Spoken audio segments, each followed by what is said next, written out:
बात करते हैं कि क्या कुछ हुआ है गुरुग्राम में, क्योंकि वहां पर पानी ने लोगों की जिंदगी हराम कर दी है। जहां तक नजर जाती है हर तरफ सिर्फ पानी ही पानी है। सड़कों पर जो बाईं तरफ की तस्वीर है उसमें आप देख सकते हैं कि पूरी गाड़ी डूबी हुई है, उसमें वो शख्स जो ड्राइवर है वो बैठा बात कर रहा है। अंडरपास लबालब भरा है। 1 से 2 दिनों की कुछ घंटों की तेज बारिश ने गुरुग्राम की पूरी पोल खोल दी। एक टेक सिटी, एक स्मार्ट सिटी के तौर पर यह जाना जाता है, आईटी शहर के तौर पर जाना जाता है, लेकिन यहां जब भी 2-4 घंटे की बारिश होती है यह शहर थम सा जाता है। सड़कें स्विमिंग पूल में तब्दील हो जाती हैं और यहां तक कि कुछ मिनटों का सफर 5-5 घंटे का हो जाता है। जब पहले दिन बारिश हुई थी 5 घंटे तक लोग ट्रैफिक जाम में फंसे रहे, अपनी गाड़ियां छोड़कर वहां से जाने को मजबूर रहे। इन तस्वीरों पर अगर आप नजर डालिए तो अंदाजा लगा सकती हैं कि क्या हालत होती है सड़क पर। कुछ लोगों ने अपनी आप बीती बताई, उसमें वो ड्राइवर भी है टैक्सी का जिसने बताया कि आखिर वो इस हाल में क्या महसूस कर रहा है। ये पानी भर गया है बहुत ज्यादा, यहाँ गड्ढे में फंस गई गाड़ी और यहाँ ट्रक ने भी आगे, बस भी आगे चली गई हुई थी और उसके चक्कर में ये गाड़ी में अटक गई सारे पानी पानी भर गया। ये 2-3 फुट है, 2-3 फुट है। ऊपर सवारी बैठी है मेरी, वो है कैप्टन है। तो इनकी हालत आपने सुनी कि क्या है और किस तरह की परेशानियों से वो जूझ रहे हैं। आगे बढ़ते हैं। ऋषिकेश में बीजेपी नेता के बेटे और उसके रिजॉर्ट के स्टाफ ने मिलकर 19 साल की एक लड़की की हत्या कर दी।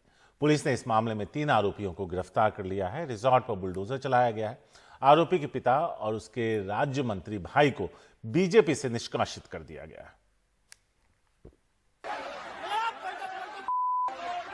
जब इन 3 आरोपियों को पुलिस पकड़कर ले जा रही थी तो गुस्साए लोगों ने इनको इतना पीटा कि इनके कपड़े फट गए। 3 आरोपियों में एक ऋषिकेश के रिजॉर्ट का मालिक पुलकित आर्या है, दूसरे हैं उसके पार्टनर अंकित और सौरभ भास्कर। तीनों पर रिजॉर्ट में काम करने वाली 19 साल की एक लड़की की हत्या का आरोप है। मेरा तो यही कहना है कि ऐसे लोगों को फांसी पे चढ़ाना चाहिए, जल्द से जल्द इसका वो होना चाहिए, क्योंकि ऐसा नहीं होने से पता नहीं कितने बच्चियों के साथ में ऐसा वो करेंगे लोग। इसलिए जो है मैं तो प्रशासन से यही रिक्वेस्ट करता हूँ कि इन लोगों को फांसी की सजा होनी चाहिए। बहुत गलत हुआ, बहुत। हम तो कह रहे हैं जल्द से जल्दी फांसी उनको जल्दी से जल्दी होनी चाहिए। 1-2 दिन के अंदर ऐसे नहीं, महीनों लगा दो जल्दी। बस हम सबकी यही मांग है, हमारी लड़की की बात है और दूसरे और किसी की लड़की की भी होगी। अब माँ बाप कैसे करके पढ़ा रहे लिखा रहे बच्चों को, ये थोड़ी कि मतलब सुरक्षित ना है। पौड़ी जिले की रहने वाली 19 साल की लड़की ने रिजॉर्ट में 28 अगस्त को रिसेप्शनिस्ट के तौर पर नौकरी शुरू की। 18 सितंबर को लड़की रिजॉर्ट से अचानक गायब हो गई। पौड़ी में लड़की के परिवार ने इसकी शिकायत उसी दिन राजस्व पुलिस से की। इसी बीच 19 सितंबर को पुलकित ने भी राजस्व पुलिस में लड़की की गुमशुदगी की शिकायत दर्ज कराई। उसने बताया कि लड़की 18 सितंबर को ठीक महसूस नहीं कर रही थी। जब 19 सितंबर को उसे रिजॉर्ट के कमरे में देखा गया तो वो गायब मिली। इसके बाद 22 सितंबर को राजस्व पुलिस ने इसकी शिकायत ऋषिकेश पुलिस में की। पुलिस ने सीसीटीवी फुटेज की जांच में पाया कि 18 सितंबर को लड़की पुलकित, अंकित और सौरभ के साथ गई थी, लेकिन वापस केवल 3 लोग आए। पुलिस ने जब पुलकित और उसके साथियों से सख्ती से पूछताछ की तो उन्होंने बताया कि लड़की को 18 सितंबर को झगड़े के बाद इसी चीला नहर में धक्का देकर गिरा दिया था। एसडीआरएफ की टीम ने शनिवार सुबह उसका शव बरामद किया।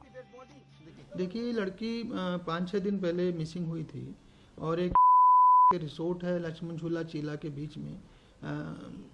बाई चांस ये जो क्षेत्र है ये रेगुलर पुलिस थाने के अंतर्गत नहीं था। इसके यहाँ पे उत्तराखंड में एक पटवारी पुलिस व्यवस्था चलती है, वो पटवारी को देखना था तो उन्होंने इसमें एफआईआर की और वो जो है रिसोर्ट के मालिक की ओर से ही की, घर वालों की ओर से नहीं की।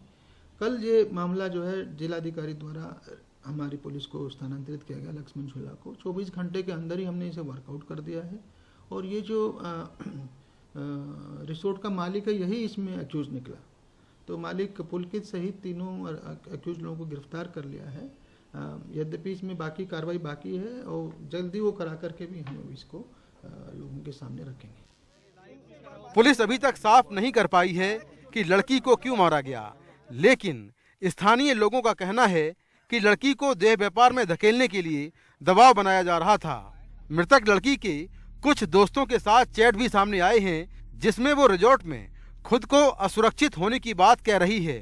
वो गलत काम करने के लिए दबाव की बात भी कर रही है। आज जितने ऋषिकेश के अंदर रिजॉर्ट हैं, इन रिजॉर्टों में हरियाणा, पंजाब, आपके यूपी, आपके तमाम जितने माफिया हैं, अपराधी हैं और जो संगठित गिरोह हैं, वो यहाँ पर अय्याशी करने आ रहे हैं और अय्याशी का अड्डा जो है इस देवभूमि को बना दिया गया है। इस हत्याकांड के बाद उत्तराखंड में लोग इतने गुस्से में हैं कि लोगों ने पुलकित के रिजॉर्ट में आग लगा दी। सरकार ने रिजॉर्ट पर बुलडोजर चलवा दिया। लोगों ने स्थानीय बीजेपी विधायक रेणु बिष्ट की गाड़ी तोड़ दी। सरकार ने मामले की जांच के लिए डीआईजी की अगुवाई में एक एसआईटी बना दी है। पुलकित के पिता बीजेपी नेता विनोद आर्या पूर्व राज्य मंत्री हैं और भाई अंकित आर्या मौजूदा राज्य मंत्री। दोनों को बीजेपी से निष्कासित कर दिया गया है। बहुत दुखद घटना है और इस घटना से जहां मन बहुत व्यथित है। बेटी का पार्थिव शरीर खोज लिया गया है, मिल गया है और सभी दोषियों के खिलाफ सख्त से सख्त कार्रवाई हो, इसको लेकर हमने डीआईजी पी रेणुका देवी के नेतृत्व में एक एसआईटी का गठन किया है जो पूरे मामले की तह तक जाएगी, उसकी जांच करेगी और अपराधियों को सजा दिलाने का काम करेगी। चाहे कोई भी हो, अपराधी इसमें बख्शा नहीं जाएगा। एम्स ऋषिकेश में मृतका का 3 डॉक्टरों के पैनल ने पोस्टमार्टम किया। उसके बाद उसका शव घर वालों को सौंप दिया गया है। रविवार को उसका श्रीनगर में अंतिम संस्कार होगा। लोगों में नाराजगी है इस पूरे मामले को लेकर और लोगों की मांग यही है कि जो रिजॉर्ट है उसको सरकार पूरी तरह ध्वस्त करे, क्योंकि ये रिजॉर्ट इलीगल था और यहाँ पर अनैतिक गतिविधियाँ हो रही थीं, जिसके बारे में अब लोगों को धीरे धीरे बहुत सारी चीज़ें मालूम हो रही हैं। ऋषिकेश से कैमरामैन अशोक महाले के साथ में Mukesh Singh, NDTV India. National stock exchange phone tapping case में मुंबई के पूर्व कमिश्नर संजय पांडे को सीबीआई ने हिरासत में लिया, यानी गिरफ्तार कर लिया। दिल्ली की कोर्ट ने संजय पांडे को 4 दिन की रिमांड पर भेजा है। संजय पांडे को पहले ईडी ने गिरफ्तार किया था, अभी वो न्यायिक हिरासत में है। अब सीबीआई अपनी कस्टडी में लेकर उनसे 4 दिन पूछताछ करेगी। सीबीआई आज देश भर में बड़े पैमाने पर छापेमारी के लिए पहुंची। 20 राज्यों में 56 जगहों पर जांच एजेंसी की टीमें मौजूद रहीं। कार्रवाई ऑनलाइन चाइल्ड सेक्सुअल पोर्नोग्राफी मामले में हुई। सीबीआई ने इससे जुड़े कई गैंग की पहचान की है। आरोपी बच्चों को फिजिकली ब्लैकमेल करते हैं। इस गैंग के बारे में सीबीआई को इंटरपोल के जरिए सिंगापुर से इनपुट्स मिले थे, जिसके बाद यह कार्रवाई की गई।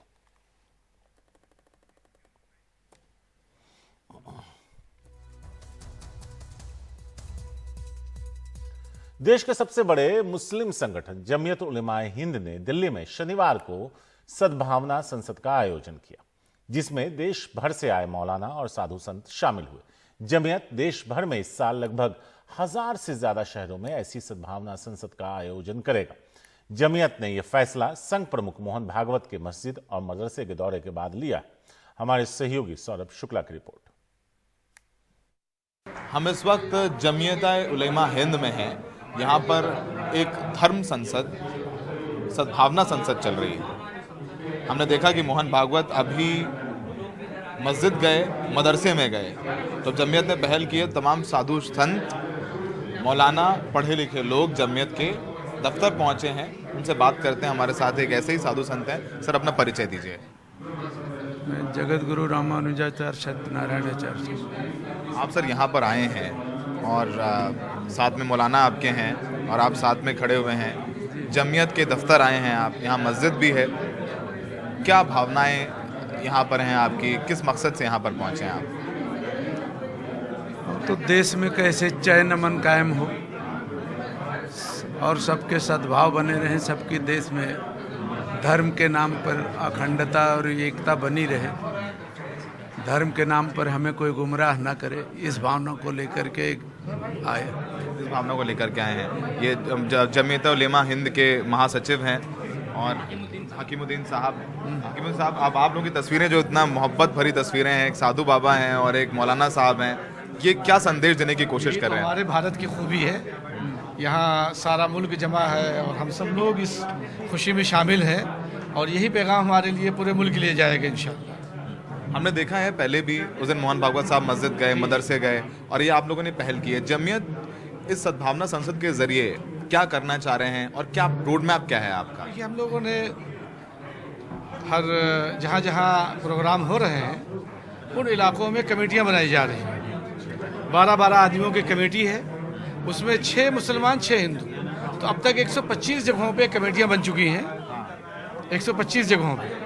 इससे पहले 28 तारीख को प्रोग्राम हुआ था, आज और कल ये 4-5 दिनों में 100 जगह पर और प्रोग्राम होगा और फिर वो कमेटियाँ बनेंगी, फिर अगले महीने फिर 100 प्रोग्राम करेंगे। मतलब आप आज इस महीने 100 प्रोग्राम और अगले महीने में 1000 का भी टारगेट है। पूरे इस साल 1000 सद्भावना संसद इस साल पूरे मुल्क में हमें करना है। कितने शहरों में करेंगे?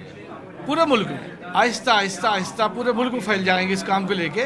और तरीका यह है कि हम 12 आदमियों की कमेटी बनाते हैं, उसमें 6 मुसलमान 6 हिंदू, उसका एक कन्वीनर कहीं हिंदू होगा कहीं मुसलमान होगा, और इसी तरह से दोनों एक दूसरे के साथ मिल करके जब भी मुल्क के ऊपर कोई आफत आएगी, तो जैसे अभी हम यहाँ खड़े हैं, एक साथ खड़े हैं, आप हैं, हम सब लोग हैं, इसी तरह से मुल्क के लिए खड़े होंगे और काम आएंगे। मोहन भागवत साहब ने एक अच्छा बयान दिया था कि ज्ञानवापी जब मस्जिद का मामला चल रहा था, उन्होंने बोला था कि मुसलमानों को भी, हिंदुओं को भी हर मस्जिद में शिवलिंग देखना बंद करना चाहिए, मिलजुल कर रहें। उस पर आपका क्या कहना है सर? हमारा तो विचार है कि हर हिंदू को मस्जिद में जाना चाहिए और हर मुसलमान को मंदिर में जाना चाहिए, और दोनों के पढ़ना चाहिए विचारधाराएं जो शास्त्र हैं, आते जाते रहेंगे तो गलतफहमियां और एक दूसरे की लैंग्वेज को समझने की कोशिश करें ताकि हमें धर्म के नाम पर कोई गुमराह ना कर सके। आओ मिलकर साथ चलें, यही पैगाम है। आगे बढ़ते हैं। विधानसभा के विशेष सत्र को लेकर पंजाब में राज्यपाल बनवारी लाल पुरोहित और मुख्यमंत्री भगवंत मान के बीच तकरार बढ़ती ही जा रही है। पंजाब सरकार ने राज्यपाल की चिट्ठी का जवाब भेजा है। सदन की कार्रवाई को डिटेल पहले कभी नहीं मांगी गई, न डिटेल कभी मांगी गई थी, ना राज्यसभा सचिवालय ने कभी दिया। यह तरीका सत्र बुलाने की नजीर नहीं बन सकता। मंत्रिपरिषद का फैसला राज्यपाल पर बाध्यकारी है। राज्यपाल इसे नहीं मानते तो यह कानून संविधान के खिलाफ होगा।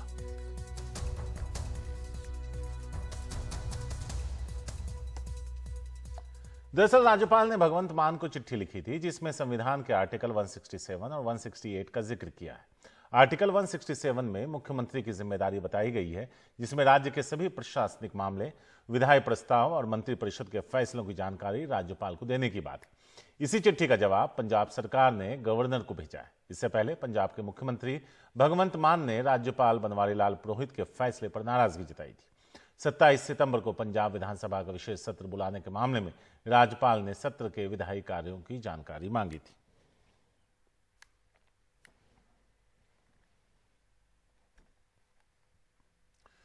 तमिलनाडु से कांग्रेस सांसद मणिकम टैगोर ने बीजेपी अध्यक्ष जेपी नड्डा के एक दावे को लेकर ट्विटर पर तंज कसा। दरअसल 22 सितंबर को मदुरई दौरे के दौरान जेपी नड्डा ने बयान दिया था कि एम्स मदुरई का 95% काम पूरा हो गया और बहुत जल्द पीएम मोदी इसका उद्घाटन करेंगे।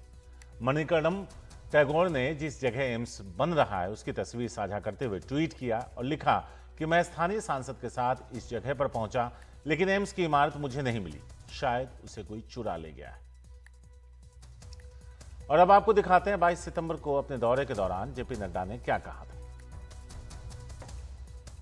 I am happy to share with you that 1,264 crores were allotted to make this ordinance of medical sciences, and there was a problem where to make it. We wanted to make it constructed in Madurai. We were successful in it because of your help, and today 95% of the work of the Ordnance Institute of Medical Sciences has completed. Very soon it will be dedicated by the Prime Minister to the people.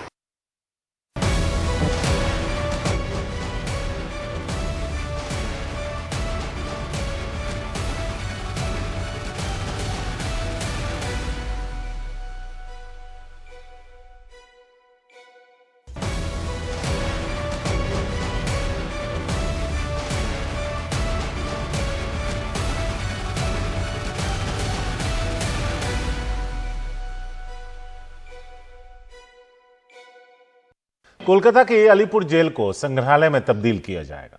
आजादी आंदोलन के दौरान इस jail में नेताजी सुभाष चंद्र बोस और जवाहरलाल नेहरू जैसी हस्तियों को बंदी बनाकर रखा गया था। इस पर एक पूरी रिपोर्ट हमारे सहयोगी सौरभ गुप्ता की।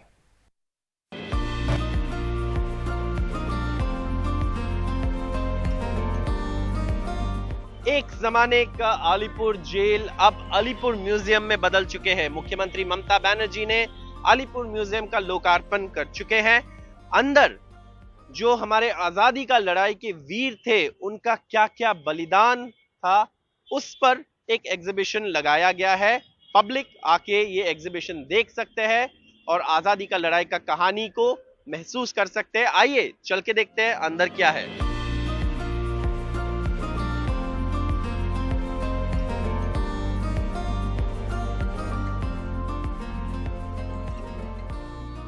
अगर ये दीवार बोल पाते तो शायद हम अपने आजादी की लड़ाई की कहानी बहुत अच्छे से महसूस कर पाते, क्योंकि इस जेल में बहुत महान व्यक्तियों को कैद करके रखा गया था अंग्रेज द्वारा, जैसे कि भारत के प्रधानमंत्री पंडित जवाहरलाल नेहरू, नेताजी सुभाष चंद्र बोस, सीआर दास, कन्हैयालाल दत्तो और पश्चिम बंगाल का पूर्व मुख्यमंत्री डॉक्टर बिधान चंद्र राय। ये था पंडित नेहरू का सेल और यहाँ पे देखिए कैसे वो रहते थे। जब पंडित नेहरू को यहाँ अलीपुर जेल में कैद करके रखा गया था, तब उनके साथ मिलने आते थे उनकी बेटी इंदिरा प्रियदर्शिनी नेहरू, जो बाद में भारत के प्रधानमंत्री इंदिरा गांधी के नाम से हम जानते थे। लेकिन पंडित नेहरू का सेल ये था, यहाँ पे उनको कई दिनों तक रखा गया था।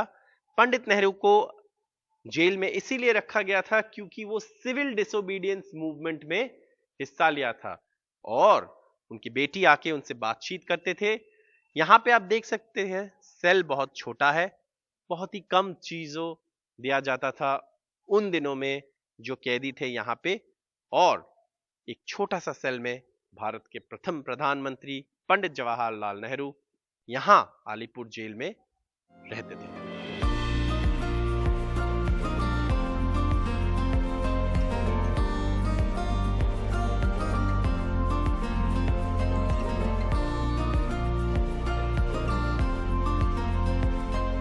ये वही बिल्डिंग है अलीपुर जेल में जहां पे ये छोटे छोटे सेल में बहुत महान व्यक्ति जैसे कि देशप्रिय ज्योतिंद्र मोहन सेनगुप्ता और बाकी लोग जो हमारे आजादी के लड़ाई में एक बहुत बड़ा हिस्सा में उन्होंने हिस्सा लिए थे। और यहाँ पे जो आप देख सकते हैं देश बंधु चित्तरंजन दास का ये सेल है, यहीं पे उनको अंग्रेजों ने कैद करके रखा था। यहाँ पे उनके लिए पढ़ने के लिए एक स्पेशल अरेंजमेंट बनाया गया था। आप देख सकते हैं यहाँ पे देश बंधु चित्तरंजन दास का एक बस्ट है और इस साइड अगर आप देखें तो नेताजी सुभाष चंद्र बोस का सेल है।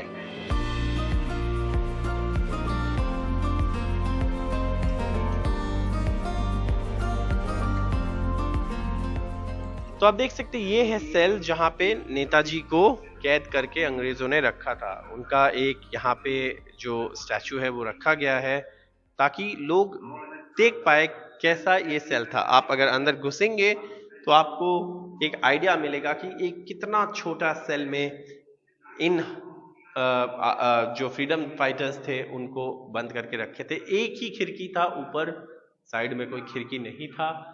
और ये जेल में ऐसे नेताजी जैसे महान व्यक्ति यहाँ पे समय बिताए थे क्योंकि अंग्रेज उनको यहाँ पे कैद करके रखे थे। सिर्फ नेताजी नहीं, बाकी और लोग भी है, कन्हैयालाल दत्तो जैसे फ्रीडम फाइटर्स भी है, डॉक्टर बिधान चंद्र राय जो बाद में पश्चिम बंगाल का पहला मुख्यमंत्री बने, वो भी यहाँ पे कैद करके उनको रखा गया था और उनका सेल भी इसी बिल्डिंग में है।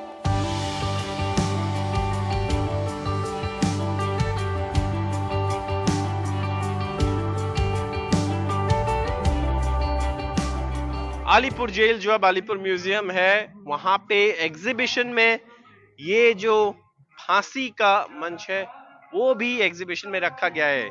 यहाँ पे बहुत सारे क्रांतिकारी जो फ्रीडम स्ट्रगल में हिस्से लिए थे उनको फांसी की सजा दिए गए थे, और यहाँ पे कानाईलाल दत्त जैसे क्रांतिकारी, आजादी के लिए लड़ने वाले इंसान को भी फांसी दिया गया था। ये फांसी का मंच है। और दूसरे तरफ मैं आपको दिखाना चाहता हूं, वो जो सेल दिख रहा है आपको बिल्डिंग में, वहां पे बाकी पॉलिटिकल प्रिजनर्स को रखा जाता था ताकि वो भी फांसी देख सके और डर जाए, लेकिन कोई डरे नहीं। वो क्रांतिकारी आजादी के लिए लड़ते रहे, और यही इस एग्जीबिशन में बताया गया है।